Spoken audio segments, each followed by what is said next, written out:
한 개인의 역사라든지 사상이 그 한 사람이 만든 공동체 전체를 축소해 놓은 것 같은 한 집단을 대표하는 그런 인물들이 있습니다. 예를 들어서 조그만한 한 기업체만 보아도 그 기업체를 창업한 사람들의 생애 속에 그가 만든 기업의 특징들이 잘 드러나는 그런 경우들을 볼 수가 있죠. 그뿐 아니라 종교도 마찬가지인데요. 종교를 만든 한 개인을 보면 그 종교의 특징을 잘 알 수 있습니다. 예를 들면 고타마 시타다 같은 우리가 흔히 부처라 부르는 인물의 삶과 사상은 그 불교의 축소판이에요. 불교라는 것이 그 부처의 확장판이라 할 수 있습니다. 중국의 유교는 사실 공자의 인생과 공자의 사상의 그냥 확장판이라고 해도 과언이 아니에요. 공산주의도 마찬가지입니다.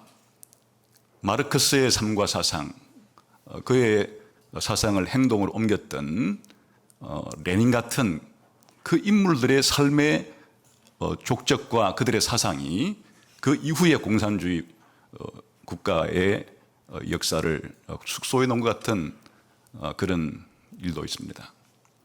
특히 성경에는 이런 사례가 아주 많습니다. 아브라함 같은 이스라엘의 조상이라고 불릴 수 있는 그 아브라함의 생애는 앞으로 아브라함을 통해서 만들어지게 될 이스라엘이라는 나라의 역사가 아주 간략하기는 하지만은 농축되어 있습니다.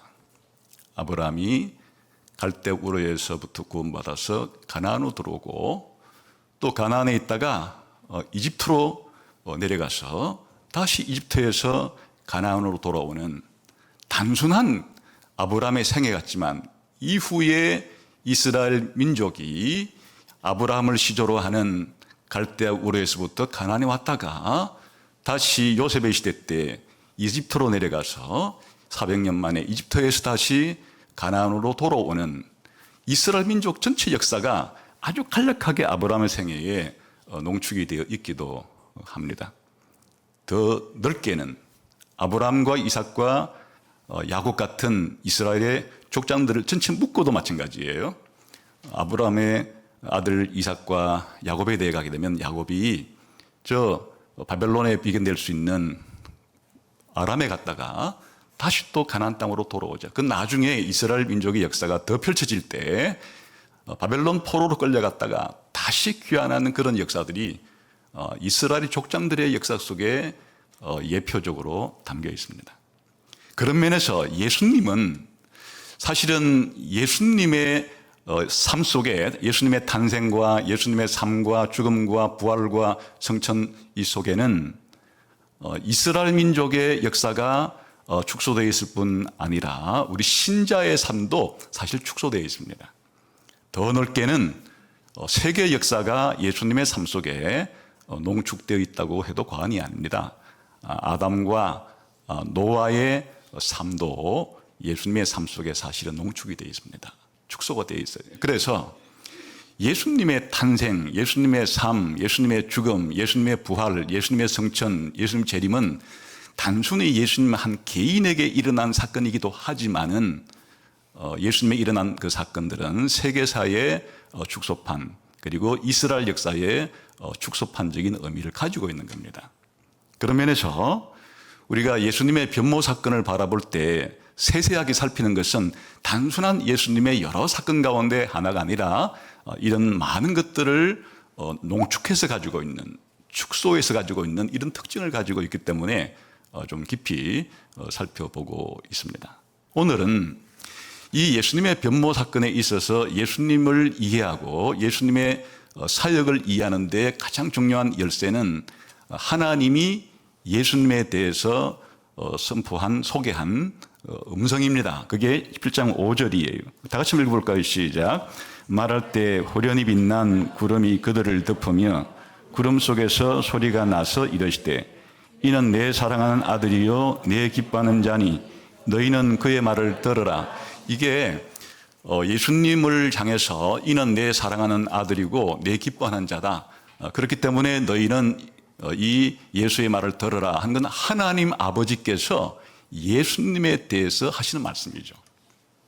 이건 예수님을 반대하는 적대자들이 예수님에 대해서 예수님을 비난하면서 예수님은 그냥 목수 집안의 그런 평범한 사람이 아니냐에서부터 혹은 예수님을 귀신 들린 자라고 말하는 이 예수님의 적대자들, 예수님을 잘 모르는 자들이 예수님에 대해서 말하는 것과는 전혀 관계가 없죠.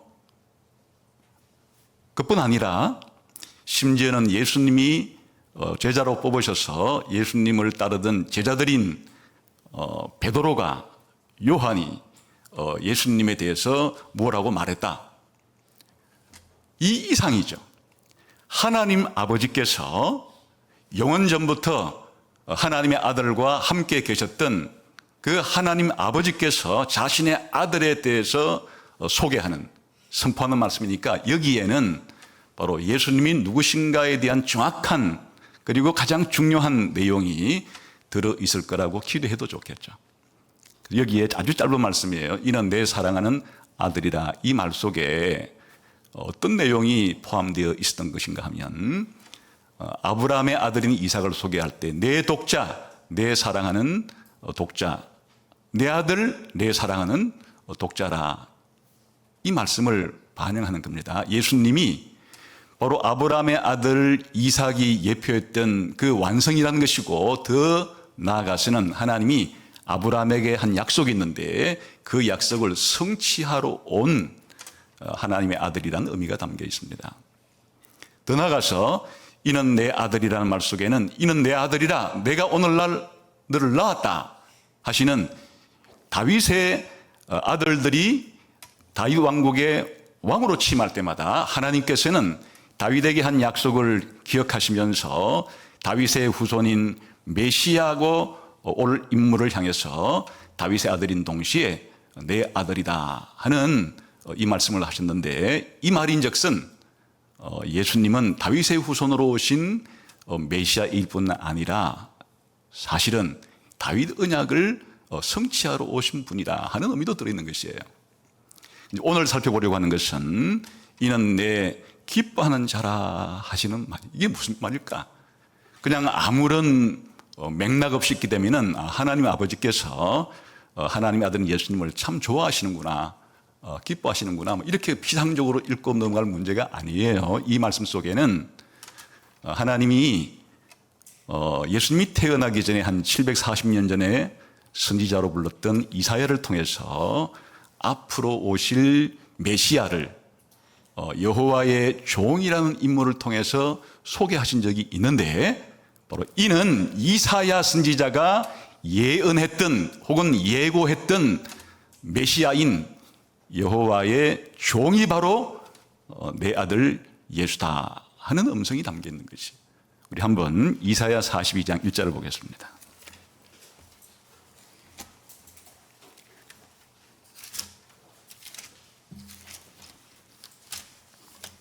이는 내 기뻐하는 자라 하시는 말씀이 어디에 있는 말씀을 암시하는지 이사야 41장 1절을 보면 알 수 있습니다.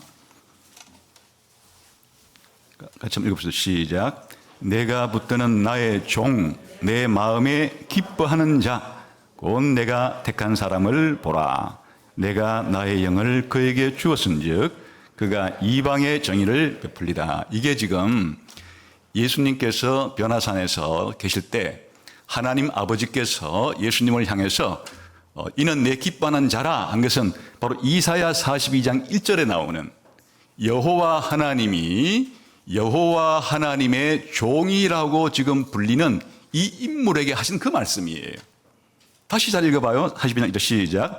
내가 붙드는 나의 종, 내 마음에 기뻐하는, 여기 나오는 표현이에요.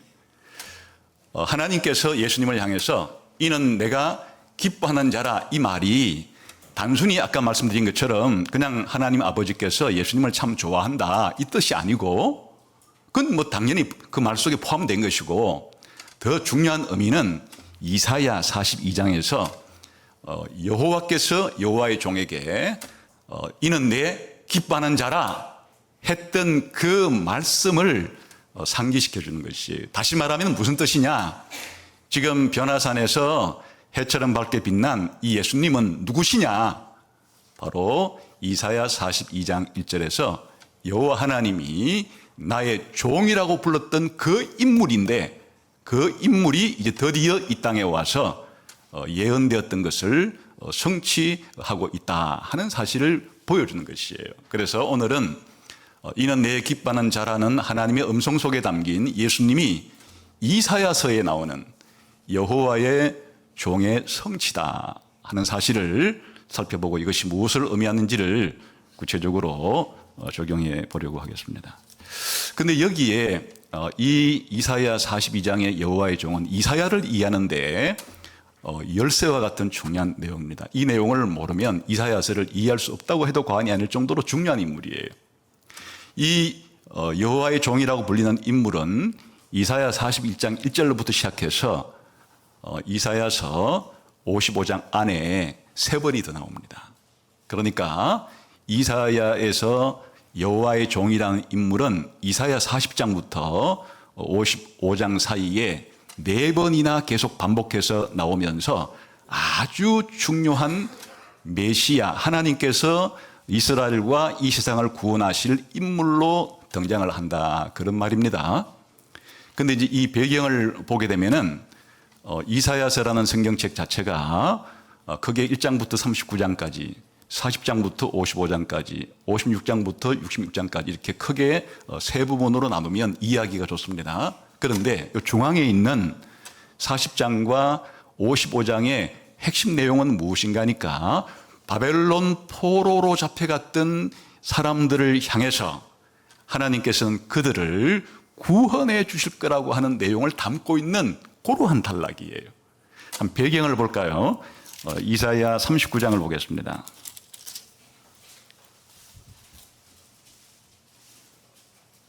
이사야 39장 5절, 6절, 7절 한번 보겠습니다. 시작.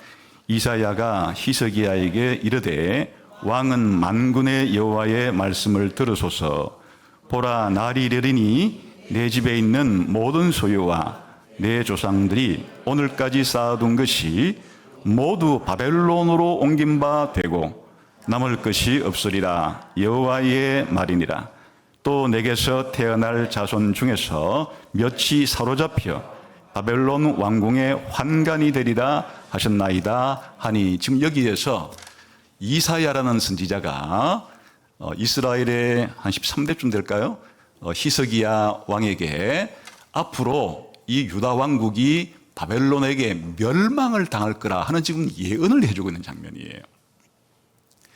지금 그 이사야 선지자는 이스라엘이 바벨론으로 포로로 잡혀가는 주전 586년경으로 따지게 되면 한 150년 전에 주전 740년경에 선지자로 부름을 받아요.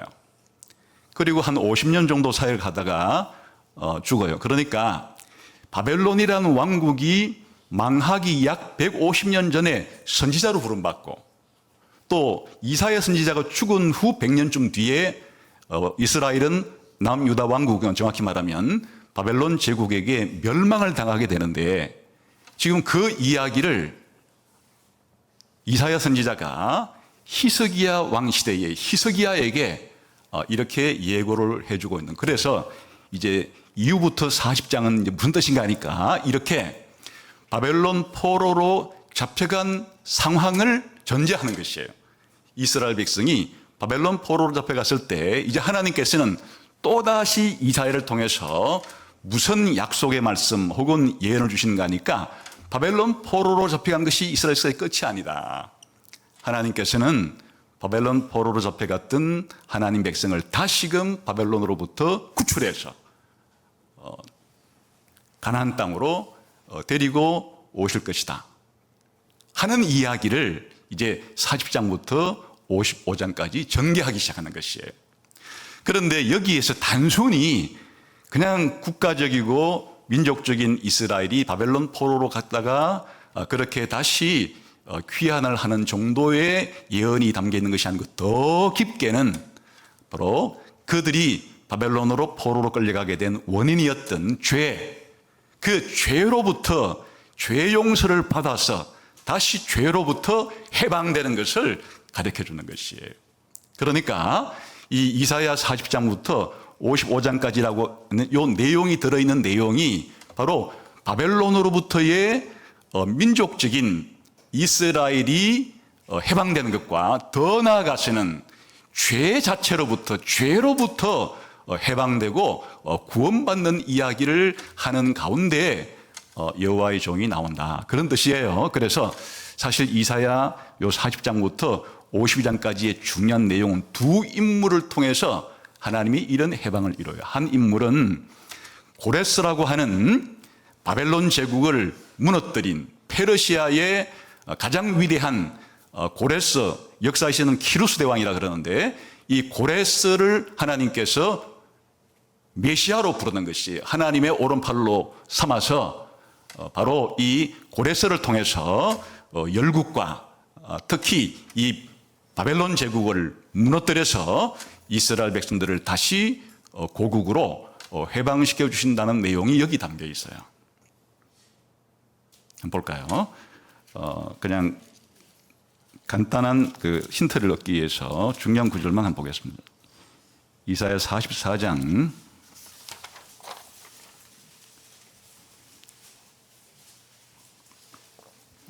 24절부터 바벨론 포로로 끌려갔던 이스라엘 사람을 예루살렘으로 다시 회복시킨다는 약속이에요. 한번 읽읍시다. 시작.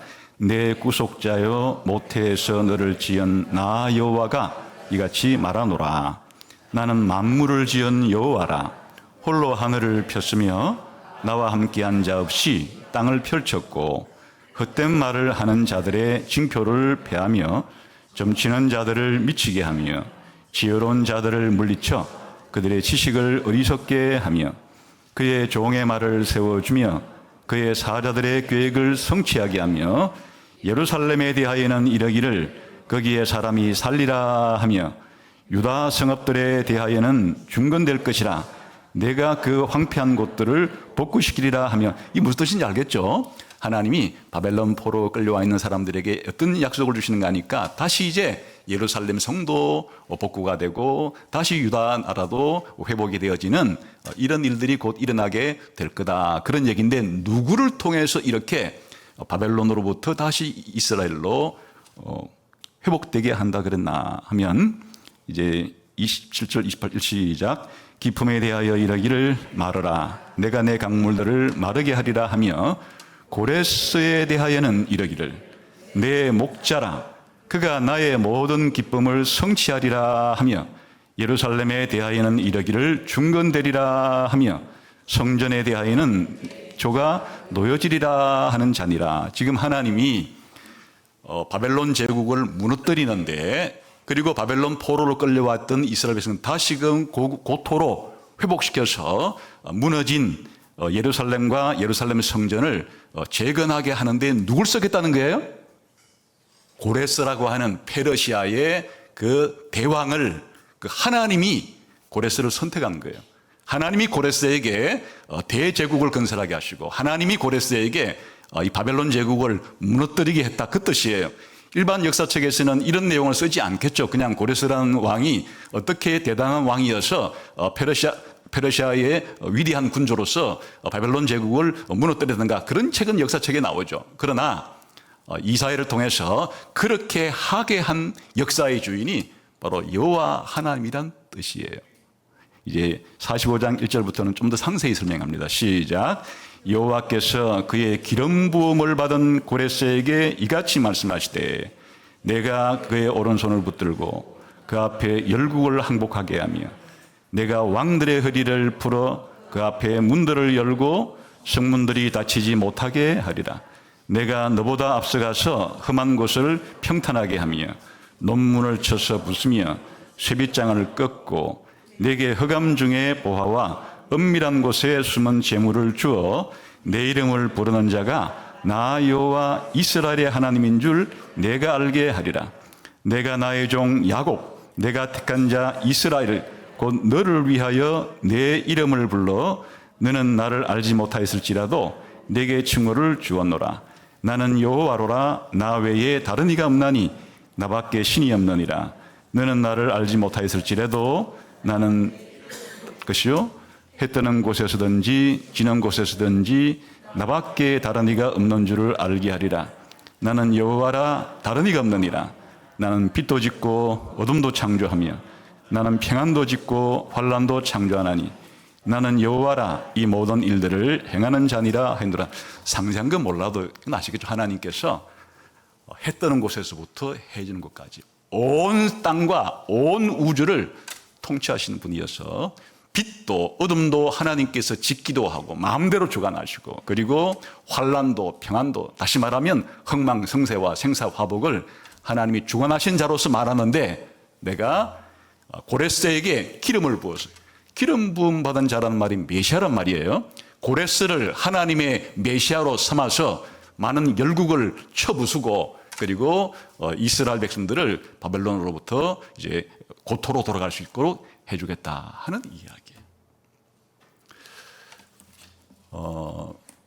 그런데 사실 이보다 더 중요한 것은 이스라엘 백성이 바벨론에 돌아와서 다시금 가나안 땅에 돌아왔다고 한다고 해서 문제가 해결된 것은 아니죠. 그들은 또다시 가나안으로 돌아온 이후에도 여전히 또 죄를 짓고 하면서 옛날의 모습을 떨치지를 못해요. 그런데 중요한 것은 그냥 물리적으로 이스라엘 백성이 바벨론 땅에 포로로 잡혀 있다가 그냥 해방되어 다시 가나안 땅으로 돌아온 것이 아니라 정말 중요한 메시지는 무엇인가 하면 바벨론 포로로 끌려가게 했던 그 죄, 하나님으로부터 멀어지게 했던 그 죄, 거룩하신 하나님께로부터 진노와 심판을 받을 수밖에 없도록 만드는 그 죄로부터 사람들을 해방시키는 것이, 그것도 그냥 이스라엘 민족만이 아니라 온 세계에 속한 만방에 속한 사람들의 죄를 용서해주고 죄로부터 해방시켜주는 이런 일은 누가 하느냐? 이스라엘과 더불어서 모든 이방 민족들 가운데 하나님이 택한 자들의 죄를 씻어주고 죄로부터 구원해 줄 자가 누군가 하니까 바로 여호와의 종이라는 인물이에요. 그래서 이 이사야서에 하나님의 뜻을 대행하는, 여기서 하나님의 뜻이라는 것은 하나님께서 택하신 이스라엘 백성과 또 하나님께서 택하신 여러 이방 민족들 가운데 사람들을 구원해 내는 데 있어서, 그 구원이라는 것은 그러니까 정치적인 구원이 아니죠. 바로 죄로부터, 죽음으로부터, 사단의 권세로부터 구원해주고 해방시켜주는 데는 누구를 하나님께서 쓰시는가 하니까 이제 여호와의 종이라는 인물을 세워서 이 여호와의 종이라고 불리는 인물을 통해서 그리하시겠다는 거예요. 그러니까 여호와의 종의 역할은 누구와 대비되는가 하면 고레스와 대비되는 거예요. 고레스도 하나님께 구원받은 성도는 아니지만은 이스라엘 백성을 정치적으로 바벨론으로부터 이스라엘로 해방시켜 주는데 하나님의 도구가 되었기 때문에 하나님께서는 그를 기름 붓고 메시아라 부르는 것처럼 진짜 메시아, 우리를 죄와 죽음의 권세로부터 해방시켜 줄 그 진정한 메시아 기름 부음 받은 자는 누군가니까 여기서 여호와의 종이라는 인물을 통해서 그리하려고 한다. 이 대비가 중요한 겁니다. 지금부터 이사야 40장에서 55장 사이에 들어있는 여호와의 종을 통해서 하나님 어떻게 죄로부터 사람들을, 만방에 속한 사람들을 구원해 내시려고 하는 것, 또 내시겠다는 약속을 하고 계신가 하는 것을 살펴보면 좋겠습니다. 우선 제일 먼저 나온 구절인 이사야 42장으로 다시 돌아가겠습니다. 시간 관계상 상세한 해석은 하지 않고 핵심 내용만을 함께 살펴보겠습니다. 이 여호와의 종이 하는 일이 뭡니까? 아까 1절에 보니까 이방의 정의를 베푸는 일이에요. 그러니까 여기서 이방이라고 하는 것은 그냥 이스라엘 민족을 제외한, 요즘 말로 말하면 전 세계 모든 민족을 가리키는 것이죠. 그러니까 지금 여호와의 종이라는 인물이 대단한 인물이에요. 그냥 바벨론 제국의 포로로 끌려가 있던 이스라엘 민족들, 그 포로로 끌려갔던 육신적인 이스라엘 민족을 구원하는 인물이 아니고 이방에 하나님의 계시를 전하고 이방에 하나님의 뜻을 세우는, 다시 말하면 전 세계 모든 나라와 민족에게 하나님의 복음을 전해서 이 세상 많은 사람들에게 하나님의 공의를 세우는 이 역할을 임무로서 사명으로서 부여받은 인물이다 하는 것은 알 수 있겠죠. 그래서 41장 1절부터 4절까지는 그런 이야기예요. 그러니까 이 이야기를 조금 더 3절 4절을 끝에 봅시다. 시작. 상한 갈대를 꺾지 아니하며 꺼져가는 등불을 끄지 아니하고, 또 한 번 말하죠. 진실로 정의를 시행한다. 누구에게? 아까 이방이라 그랬죠. 그 다음 4절 시작. 그는 쇠하지 아니하며 낙담하지 아니하고 세상에 정의를 세우기에 이르리니 섬들이 그 교훈을 악마하네. 또다시 정의를 세우는데 어디에?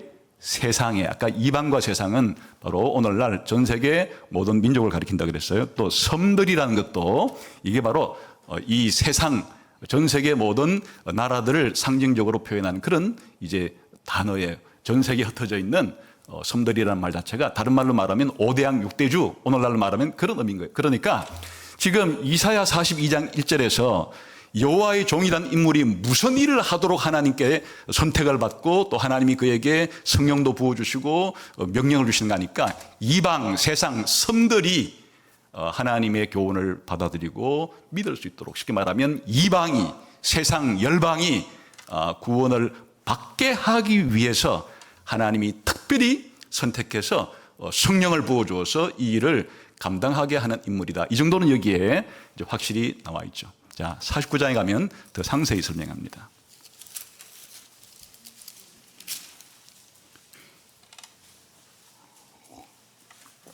(49장) 1절부터 6절까지 한번 읽어봅시다. 시작. 섬들아 내게 들으라. 먼 곳 백성들아 귀를 기울이라. 여호와께서 태에서부터 나를 부르셨고 내 어머니의 복중에서부터 내 이름을 기억하였으며 내 입을 날카로운 칼같이 만드시고 나를 그의 손 그늘에 숨기시며 나를 갈고 닦은 화살로 만드사 그의 화살통에 감추시고 내게 이르시되 너는 나의 종이요 내 영광을 내 속에 나타날 이스라엘이라 하셨나니라. 그러나 나는 말하기를 내가 헛되이 수고하였으며 무익하게 공연히 내 힘을 다하였다 하였도다. 참으로 나에 대한 판단이 여호와께 있고 나의 보응이 나의 하나님께 있느니라. 이제 여호와께서 말씀하시나니 그는 태에서부터 나를 그의 종으로 지으시니시요 야곱을 그에게로 돌아오게 하시는 이시니 이스라엘이 그에게로 모이는도다. 자, 여기에 여호와의 종이 하는 역할이 하나 더 정보가 추가가 됩니다. 이 여호와의 종은 무엇하도록 하나님께 임명받았는가 하니까 야곱을 하나님께로 돌아오게 하고 이스라엘을 하나님께로 모이게 하는 거니까 누구에 대한 임무가 있어요? 바로 야곱, 이스라엘 표현된 이스라엘 민족을 회복하시는데 이 여호와의 종을 사용하겠다. 그런 의미가 하나 포함되어 있죠. 그 다음에 계속해서 6절 시작. 그가 이르시되 내가 나의 종이 되어 야곱의 지파들을 일으키며 이스라엘 중에 보존된 자를 돌아올. 다시 반복해서 말하는 것이에요. 그런데 이 이상의 임무가 있어요. 그 다음에 시작. 또 너를 이방의 빛으로 삼아 나의 구원을 베풀어서 땅 끝까지 이르게 하리라. 그러니까 이 여호와의 종의 임무가 이제는 이중 임무로 이중 사명으로 더 확장되어서 나타났어요. 먼저는 누구부터 회복하는가 하니까 이스라엘의 남은 자들을 하나님께 돌아오게 할 뿐 아니라 더 나아가시는 세상 만민 가운데, 여기서 표현식이 어떻게 되어 있어요? 이방의 빛으로 삼아서 이방의 구원을 베풀어서 땅 끝까지 구원이 이룰 수 있게 하겠다. 그러니까 이 여호와의 종의 이 사명은 세계적인 것이에요. 단순히 이스라엘 속에서 남아있는 사람들을 하나님께로 다시 구원하는 역할만이 아니고 땅 끝까지 있는 열방 가운데 있는 이방의 빛으로 이방의 구원으로 삼아서 전 세계 모든 나라와 전 세계 모든 민족 가운데에서 있는 사람들까지도 하나님의 백성으로 돌이킬, 구원할 그런 막중한 세계사적인 임무를 띠고 있는 인물로 이렇게 말하고 있어요. 나머지 것들은 시간 관계상 상세히 하지 않지만 핵심은 여호와의 종이라는 인물이 무슨 일을 하도록 하나님께 임명받았나, 이건 확실히 확정이 되었죠. 세 번째 여호와의 종에 대한 노래를 가보겠습니다. 이사야 50장 4절부터 6절까지만 한번 보겠습니다. 시작. 주 여호와께서 학자들의 혀를 내게 주사 나로 공부한 자를 말로 어떻게 도와줄 줄을 알게 하시고 아침마다 깨우치시되 나의 길을 깨우치사 학자들 같이 알아듣게 하시도다. 주 여호와께서 나의 귀를 여셨으므로 내가 거역하지도 아니하며 뒤로 물러가지도 아니하며 나를 때리는 자들에게 내 등을 맡기며 나의 수염을 뽑는 자들에게 나의 뺨을 맡기며 모욕과 침뱉음을 당하여도 내 얼굴을 가리지 아니하였는. 이게 지금 계속 여호와의 종에 대한 이야기인데 여기는 뭘 강조하는가 하면요, 이제 여호와의 종이 하나님께서 맡기신 이스라엘의 남은 자들과 열방을 구원하는 구원자가 되어야 되는데 어떤 자세로 어떻게 이 일을 이룰 것이며 이 일을 이루는 데는 어떤 어려움이 있나를 잠깐 보여주는 것이에요. 여기에 학자의 혀를 가지고 학자의 귀를 가졌다 이렇게 표현했는데 여기서 더 정확한 직역은 제자의 혀를 가지고 제자의 귀를 가졌다는 뜻인데 이 말의 뜻은 이런 의미예요. 이제 이 여호와의 종이 하나님의 뜻을 이루기 위해서 사람들에게 하나님의 진리를, 하나님의 계시를 잘 전달해 주려면 바로 제자의 혀, 학자의 혀를 가져야 그 일을 할 수가 있죠. 그런데 그 일을 하기 위해서는 귀가 좋아야 되는 거예요.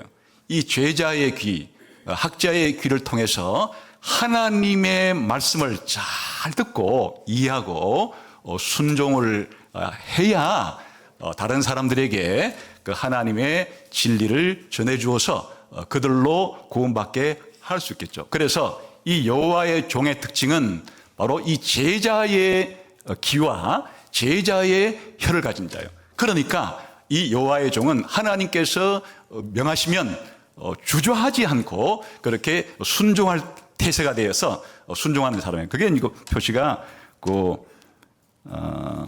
6절이에요. 다시 시작. 주 여호와께서 나의 귀를 여셨으므로 내가 거역하지도 않고 뒤로 물러서지도 않는다. 그러니까 이제 이 귀가 하나님이 열어주셔서 하나님의 뜻을 잘 분별하고 하나님 말씀을 순종하기 위해서 절대로 뒤로 물러서지 않고 어떤 어려움이 있더라도 완전히 순종할 자세를 가지고 순종하고자 하는 그런 여호와의 종의 모습을 보여주어요. 그래서 이제 어떤 어려움과 역경에 직면하느냐, 그게 6절이에요. 시작. 나를 때리는 자들에게 내 등을 맡기며 나의 수염을 뽑는 자들에게 나의 뺨을 맡기며 모욕과 침뱉음을 당하여도 내 얼굴을 가리지 않았느냐. 이거는 여러 가지의 고난과 핍박을 표현하는 말인데 채찍에 맞고 혹은 수염을 뽑히는 이런 고문을 당하고 또 침뱉음을 당하는 인격적인 모욕을 당하는 이런 상황 속에서 절대로 포기라는 것이에요.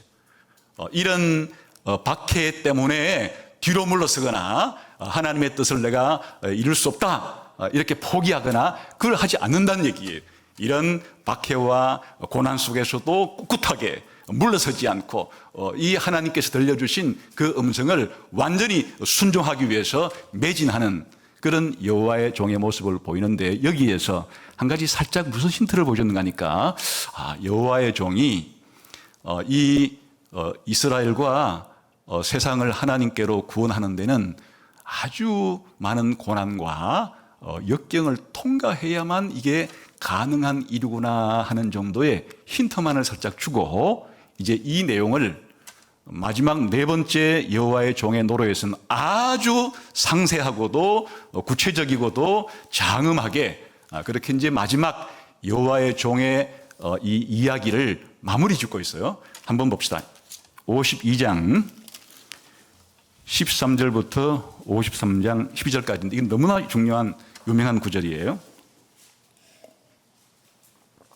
시간 관계상 다 읽을 수가 없으니까 한번 이 분위기를 보기 위해서 4절부터 6절까지 한번 읽읍시다. 시작.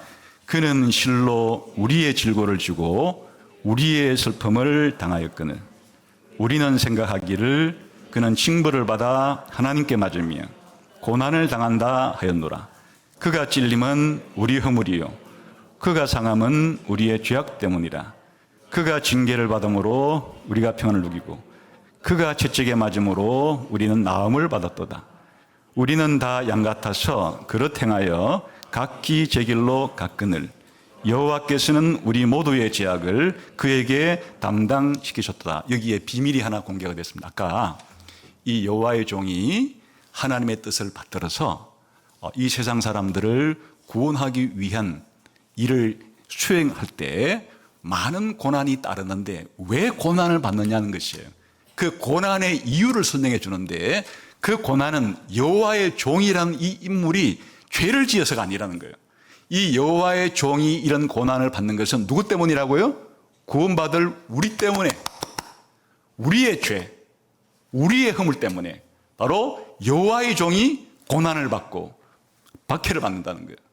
우리가 이 여호와의 종의 찔림을 생각할 때는 여호와의 종이 찔린 것은 우리 때문에 찔린 것이고 여호와의 종이 상한 것은 우리의 죄악 때문이고 여호와의 종이 징계를 받는 것은 우리로 하여금 평화를 누리게 하기 위한 것이고 여호와의 종이 채찍을 맞음으로 우리가 나음을 얻게 되는 것은 바로 여호와의 종에게 하나님께서 어떤 역할을 부여했는가 하니까 6절이에요. 시작.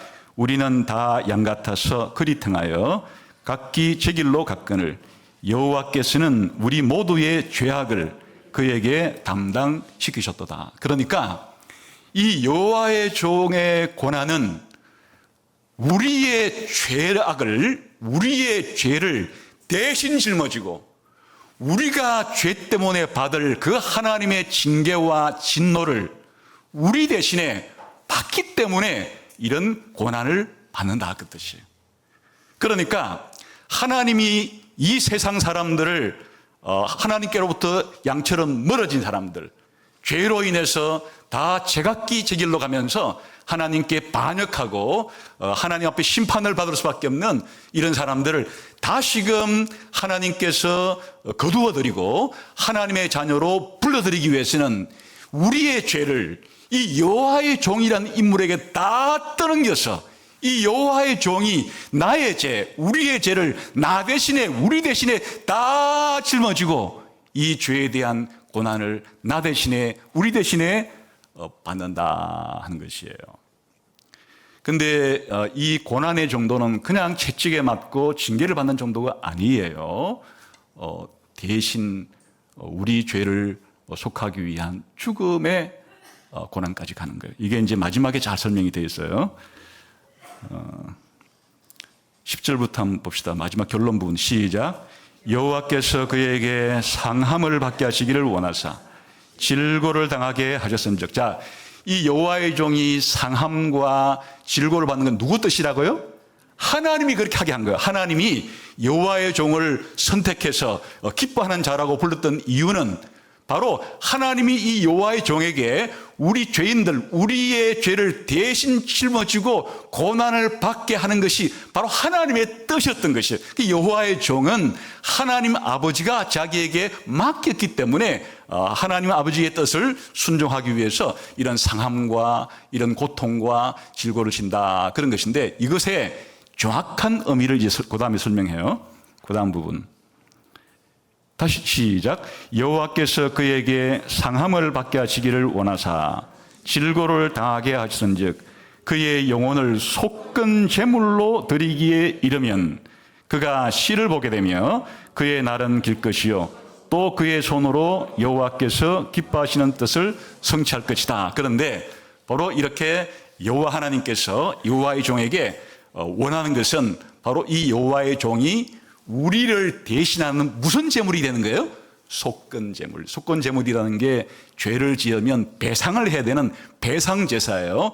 우리 인간이 죄를 지어서 하나님의 진노를 받게 됐는데, 이 하나님의 진노로부터 우리가 구원받기 위해서는 우리가 지은 죄에 대한 값을 지불해야 되고, 우리가 지은 죄값을 배상을 해야 되는데, 누가 내가 지은 죄, 우리가 지은 죄 값을 하나님 앞에 대신 배상하는 거니까 바로 이 여호와의 종이라는 인물이에요. 그래서 여호와의 종이라는 인물은 바로 우리 죄를, 우리 죄값을 대신 하나님께 갚는 속건 제물이 됨으로써 바로 그의 씨를 본다는 것은 그의 후손을 본다는 얘기인데, 예수 믿고 구원받을 사람들을 많이 만들어내게 될 것이고, 여호와의 종의 날은 장구하고 영구하리라는 것은 앞으로 신약 성경에 오게 되면 예수님의 부활과 성천과 재림과 영원 무궁토로 통치하는 그런 일을 예표로 하는 겁니다. 자, 그래서 간략하게 살펴보았지만 이 이사야 40장에서 55장까지의 이 내용은 중요한 내용을 설명해 주고 있는데,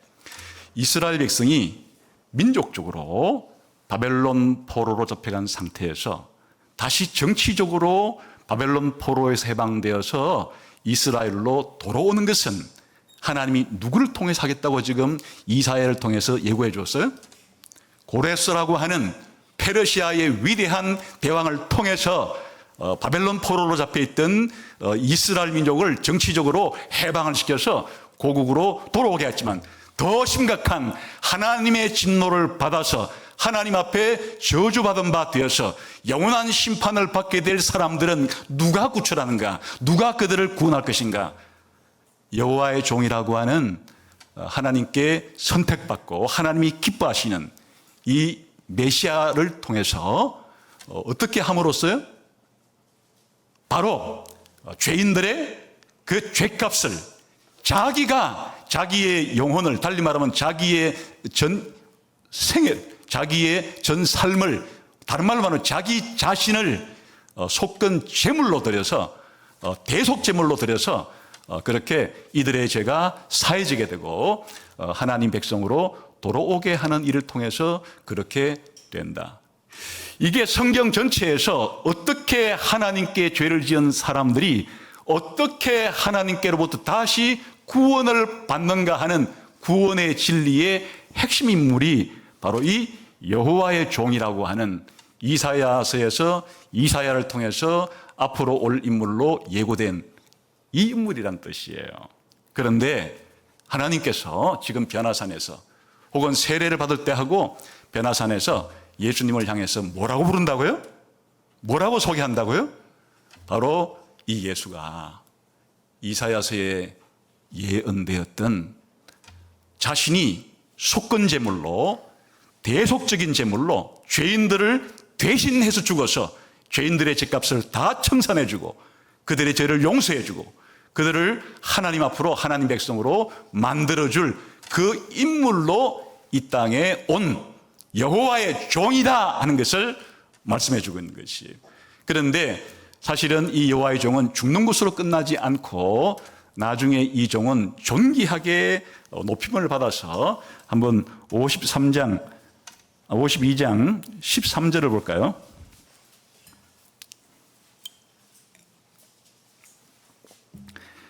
마지막으로 이 종이 어떤 운명에 처하는가? 시작. 보라, 내 종이 형통하리니 받들어 높이 들려서 지극히 존귀하게 되리라. 그러니까 이 여호와의 종이 대신 죽는, 대신 고난받는, 대속적인 죽음, 대신 형벌을 받는 것으로 끝나는 것이 아니고, 이 임무를 다 완수했을 때 이제 우리 죄인들의 죄가 다 용서가 되고 하나님의 자녀로 회복이 되는데, 그 이상의 이제 여호와의 종은 높임을 받아서 높이 받들어 올려서 하나님의 보좌에서 존귀와 영광을 받는 상태까지 이르게 된다. 그러니까 지금 이 변화산에서의 예수님의 변화는 뭐를 보여주고 있는 것인가 하니까, 이 그림을 앞으로 예수님의 생애에서 벌어지게 될 예수님의 십자가의 죽음과 부활과 성천과 하나님 보좌 우편의 앉으심과 더 나아가서는 재림하여서 이 세상에 하나님의 최종 구원을 완성할 예수님을 미리 보여주는 역할을 하는 것이 바로 변화선 사건의 의미예요. 그리고 정확하게 예수님을 소개할 때 이사야서에서 예언된 여호와의 종이라고 하는 메시아적인 인물이 바로 예수다, 내 아들이다 하는 것을 말씀해 준 것입니다. 그렇다면 이것이 우리에게 어떤 의미를 가져다 주는 것인가요? 여기에 이사야 42장 1절로 다시 한번 돌아가 보겠습니다.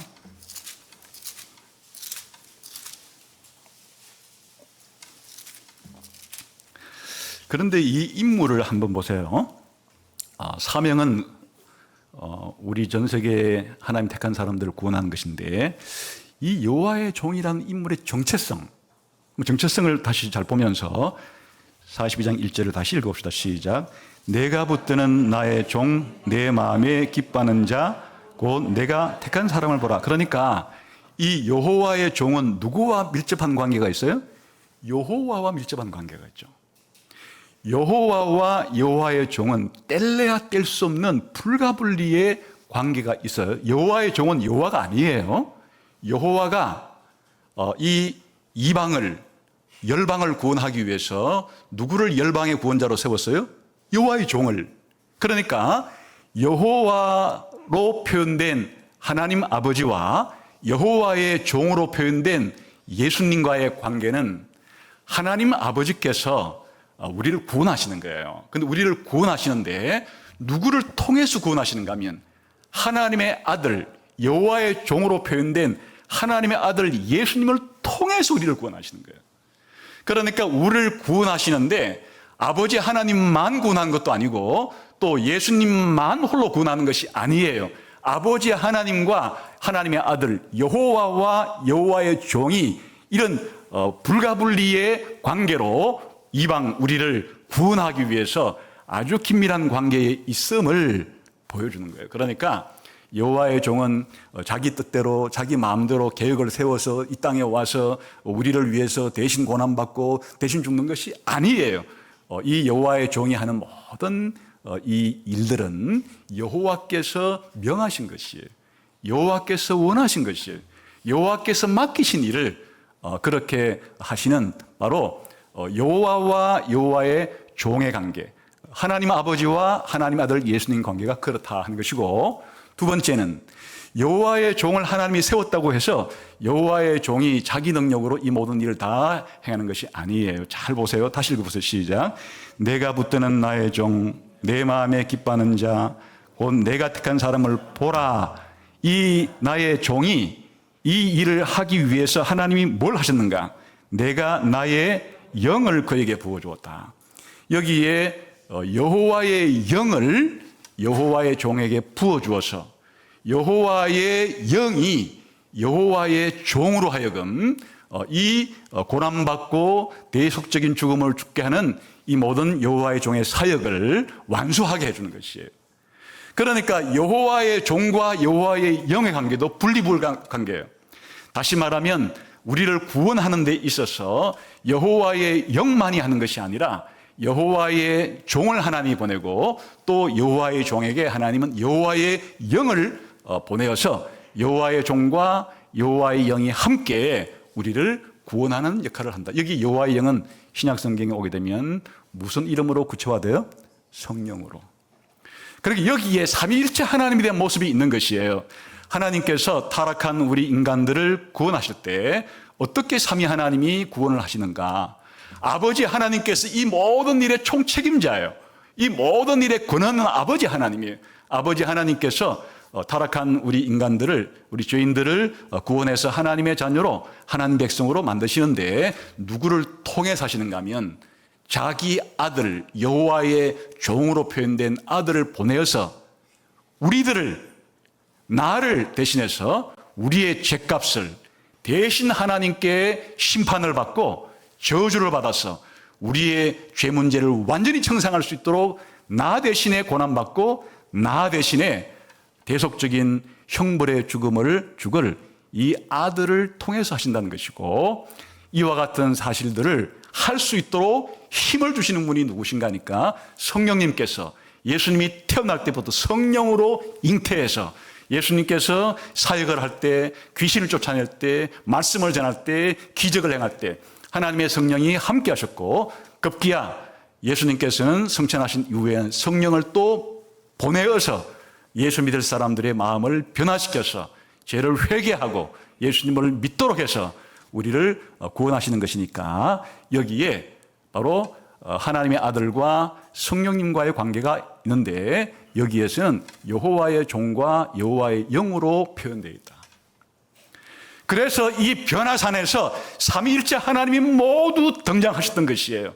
여호와의 종으로 표현된 예수님께서는 이제 조금 있으면 십자가에서 죽으실 것이고, 그 후에는 부활할 것이고 성천할 것이고, 그리고 하나님 보좌 우편에 계실 것을 예수님께서 변화되신 모습을 통해서 지금 보여주고 있고, 하나님 아버지께서는 이 음성을 통해서 이가 바로 내가 기뻐하는 자라는 구약시대의 여호와의 음성을 통해서 다시 한번 들려주시고, 그리고 구름은, 여호와의 영으로 표현된 구름은 예수님을 덮어서 이 사역을 감당하게 하신다.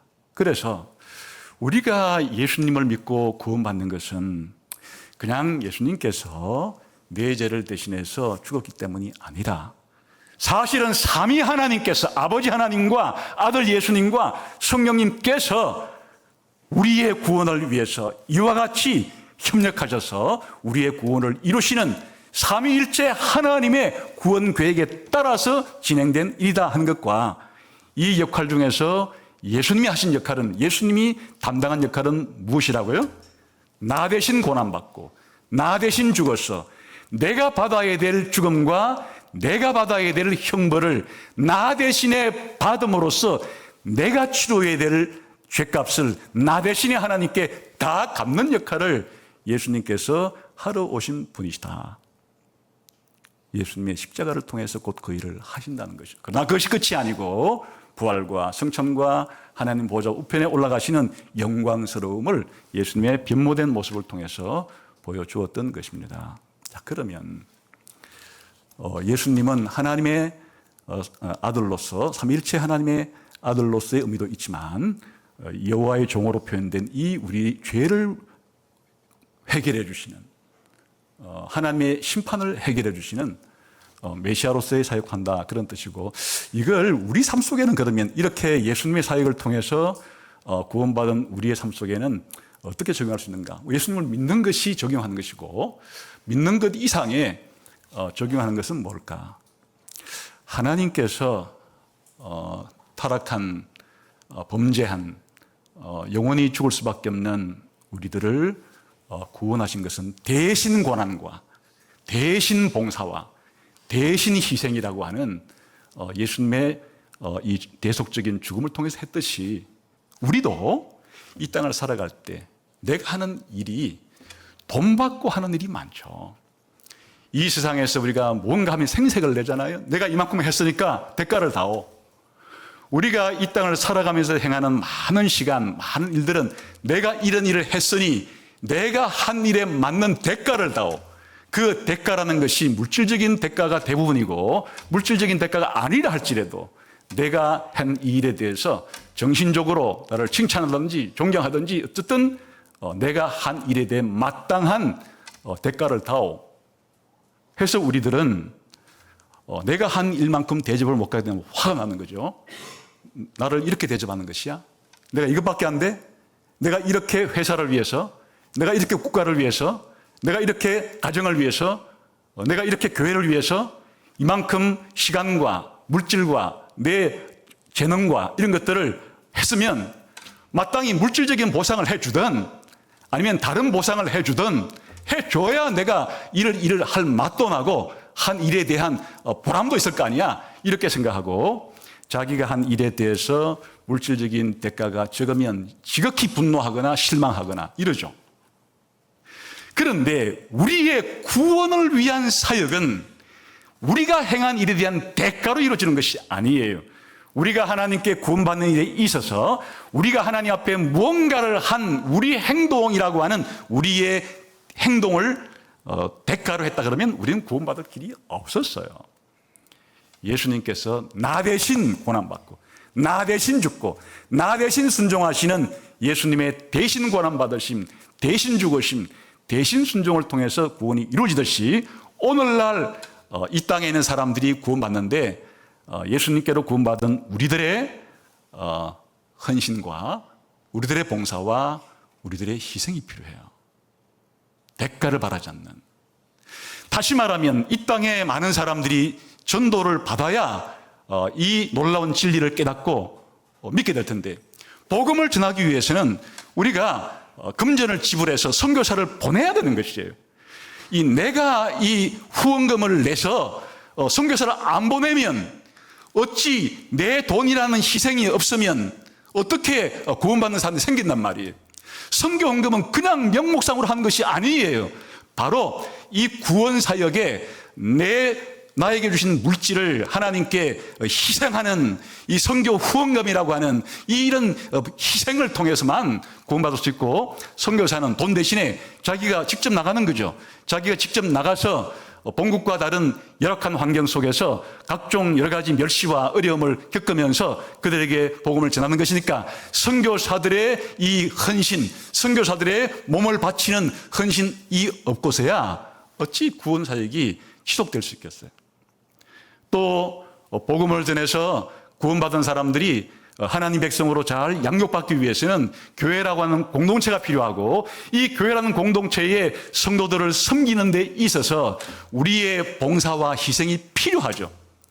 봉사와 희생을 하는 것은 나에게 고난이 생기는 것이에요. 손해가 생기는 것이에요.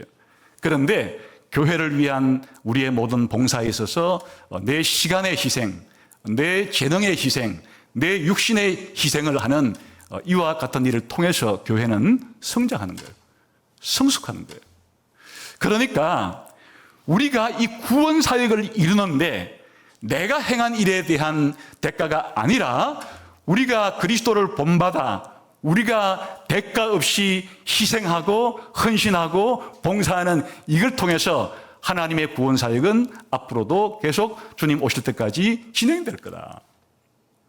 그래서 여러분이 이 교회에서 물질적인 보상이 없이 자원봉사를 해서 각종 여러 부서에서 그렇게 봉사를 하시고 또 헌금을 내시고 하는 일들이 바로 대신 고난받은, 다시 말하면 자발적인 고난이죠. 자발적인 봉사, 자발적인 헌신, 자발적인 희생을 통해서 이런 일들이 일어난다. 이것은 더 나아가서 구원과는 관계되지 않는다 할지라도 여러분이 다니는 직장이나 혹은 또 가정에서나 학교에서나 단체들에서 대부분 여러분이 대가를 받고 급료를 받고 일하는 것 이외에도 여러분들이 대가를 받지 않고 하는 그런 봉사는 일반적인 면에서도 이 세상을 풍요롭게 만드는 거예요. 그러니까 이 세상의 모든 노동의 가치가 물질적인 금액으로 다 월급으로, 급료로 환산되는 것은 지극히 이 세상에서 한 부분이에요. 이 세상이 그래도 주님 오실 때까지 굴러가는 한 50%의 일들은 이런 자발적인 고난, 자발적인 희생, 자발적인 헌신, 이런 것을 통해서 사실은 이 세상이 유지가 되는 것이에요. 오늘 우리 신자들은 예수님의 대신 고난과 대신 죽음을, 자발적인 고난과 자발적인 죽음을 통해서 우리가 구원받은 것을 감사하면서 우리가 이 땅에 있는 동안에 이렇게 구원 사역을 위한 자발적인 봉사와 헌신과 희생이든, 구원은 아니지만은 이 세상이 유지되고 보존 일에 우리가 쓰여지는 우리의 자발적인 고난과 희생이든 그 가치는 말로 표현할 수가 없는 것이죠.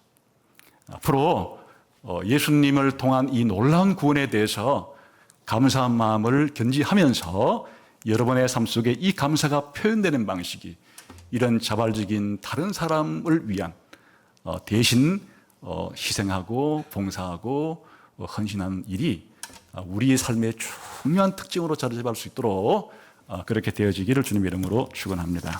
기도하겠습니다.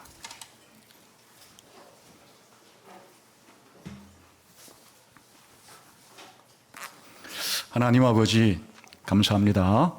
오늘 여호와의 종 되신 예수님의 사역을 통해서 우리가 어떻게 구원받았는지를 다시 한번 확인했습니다.